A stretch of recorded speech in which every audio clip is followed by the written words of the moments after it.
Mutulu Shakur. I'm a citizen of the Republic of North Africa. I am a freedom fighter for the struggle for liberation of black people in North America. I am a Pan-Africanist and I see the liberation of Africa an intricate part of our struggle here. And I support all anti-imperialist struggles in the world.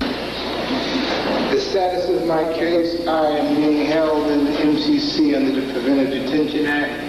I have had a bail hearing that put forward on two issues, the issue of danger to the community and the issue of risk to flight, that I have been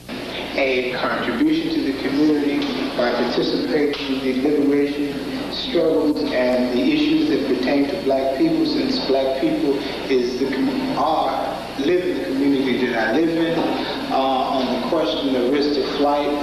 because of that participation, I have been targeted by the counterintelligence program and the low-intensity warfare of the United States government, and I have not chose at that point to give myself up to the United States government for trial. I instead went underground to join the clandestine movement, to do whatever I could to continue the strength of our movement during the repression of the United States government. Based on that, I was able to put forward in a bail hearing the counterintelligence program being waged on me specifically, but more important, being waged against the new African independence movement and the national liberation movement for black people in North America. Any level of struggle that we are involved in has to do with a broad base of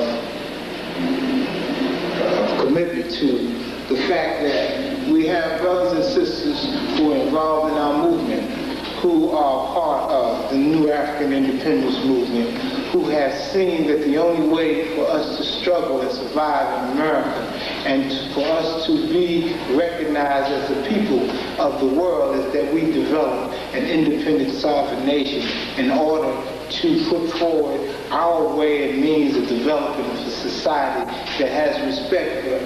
everyone in that society and respect for each groups of people's self-determination. That struggle, we think, is the most efficacious way of helping a non-violent universe to exist in this period. At this stage of our struggle, we believe that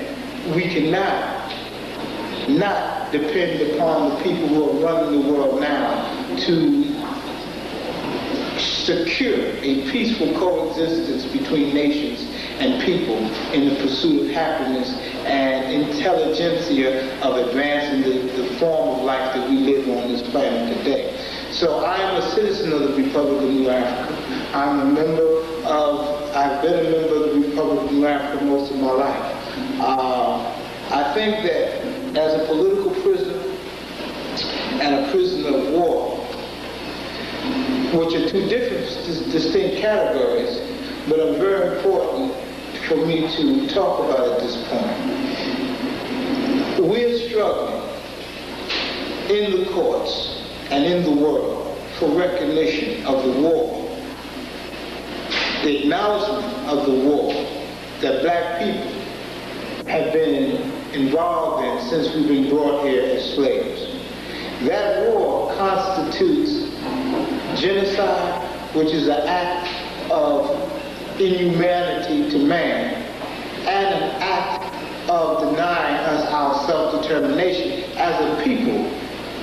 who have a right to determine which way we go from here. And because of that, we believe that we are due international recognition as prisoners of war, and that because the war does not, at this point in history, fit the specific categories that has been accepted by the UN Charter, does not mean that we are not, in fact, prisoners of war. One, and it does not mean that as prisoners of war, we should not fight for the recognition of our war as a war that should be recognized by the world body in order to put limited forms, general forms of protection on us and